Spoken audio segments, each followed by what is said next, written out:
কাকু, ও কাকু, দাঁড়াও দাঁড়াও। কি হয়েছে? তোরা আবার আমাকে দাঁড়াতে বলছিস কেন?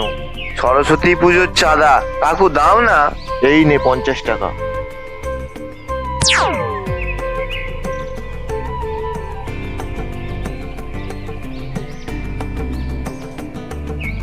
কি রে, মোট কত টাকা উঠেছে রে?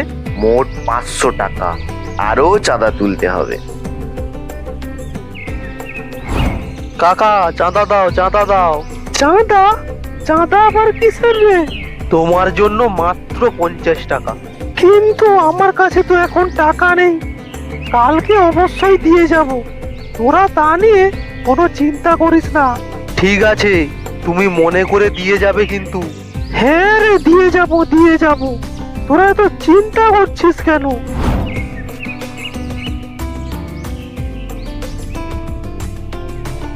কি রে, মোট তাহলে কত টাকা উঠলো আজ? আজ মোট 1000 টাকা উঠেছে। পুজো এখনো 3 দিন বাকি। পুজো মনে হয় এইবারে ভালোভাবেই হবে।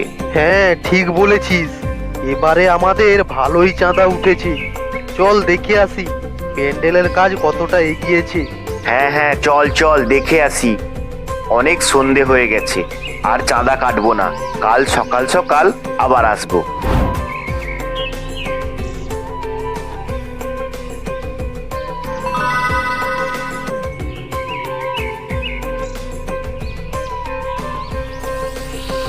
দেখেছিস, এইবার 3 দিন আগে প্যান্ডেল সম্পূর্ণ হয়ে গেছে।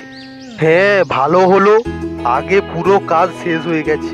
চল চল বাড়ি ফিরে চল, আর দেরি করিস না। মা না হলে খুব বকা দেবে। হ্যাঁ রে, তুই ঠিক বলেছিস।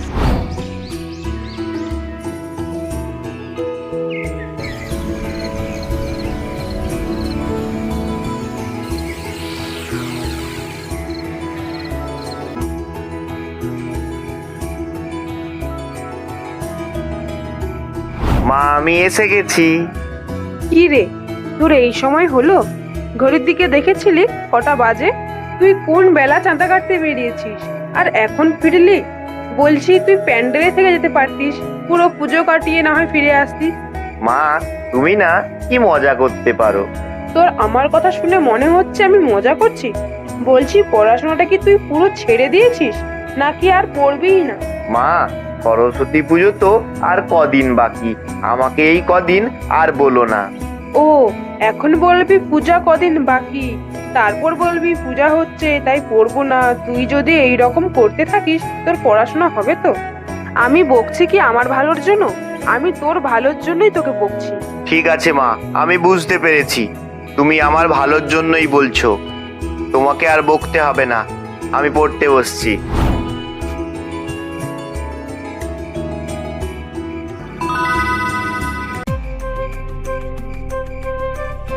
কিরে, তুই বাড়ি ফিরেছিস?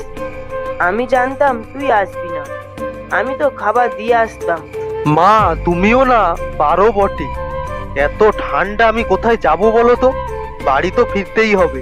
ও, ঠান্ডা না থাকলে তুই তাহলে বাড়ি আসতিস না? না না মা, আমি তেমনটা বলতে চাইনি। আমি বলছি পুজোর তো আর কদিন বাকি আছে, তাই এখন তো চাঁদা তো তুলতে হবে। ও, তোর ওদিকে তো প্রচুর জ্ঞান আছে। বলছি স্কুল খুলে গেছে, মনে আছে তো? বলছি স্কুলের পড়া করবি কখন? না প্রতিদিন স্যারের হাতে মার খাবি, ভেবে রেখেছি।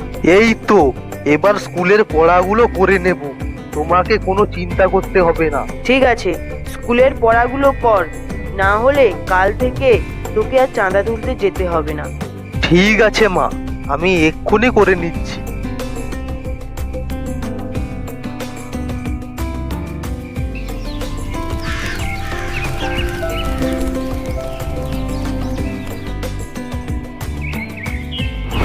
কাকু, আজকে চাঁদা দাও।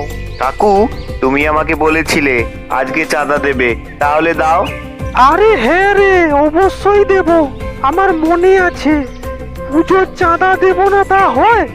এই নে, তোরা আমাকে 50 টাকা চেয়েছিলিস, আমি তোদেরকে 100 টাকা দিচ্ছি। ধন্যবাদ কাকু, বেশি চাঁদা দেওয়ার জন্য। কাকু, পুজোর দিন আসবে কিন্তু। হ্যাঁ রে, পুষ্পাঞ্জলি তো দিতেই আসতে হবে, না হলে কোথায় দেব?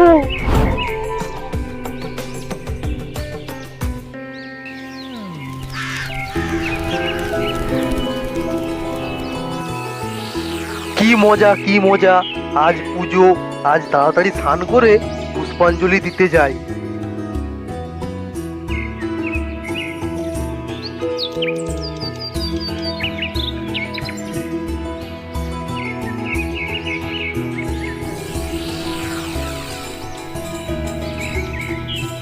কি গো ঠাকুর মশাই, বলছি তুমি এত আস্তে আস্তে ঘন্টা বাজাচ্ছ কেন?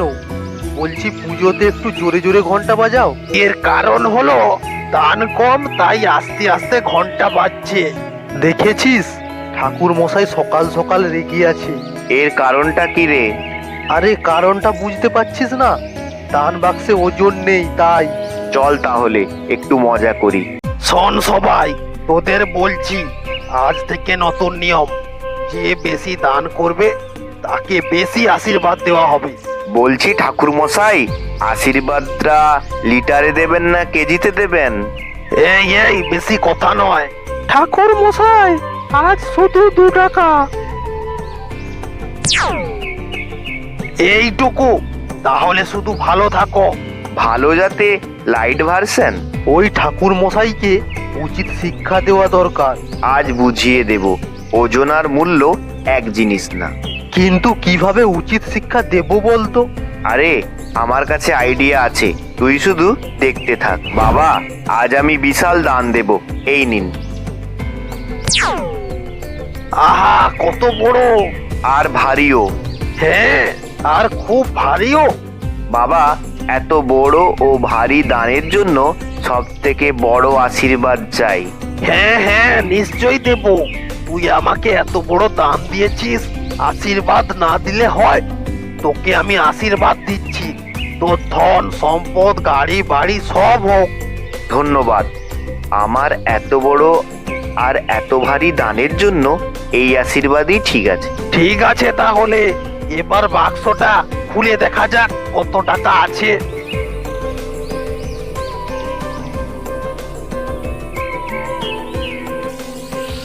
আরে সব তো পাথর, তুই আমাকে ঠকিয়েছিস। না, আমি ঠকাইনি আপনাকে, ঠকিয়েছি আপনার লোভকে। আপনি ওজন দেখছিলেন, মন দেখেননি। হ্যাঁ তুই ঠিক বলেছিস, আমি লোভে অন্ধ হয়ে গিয়েছিলাম।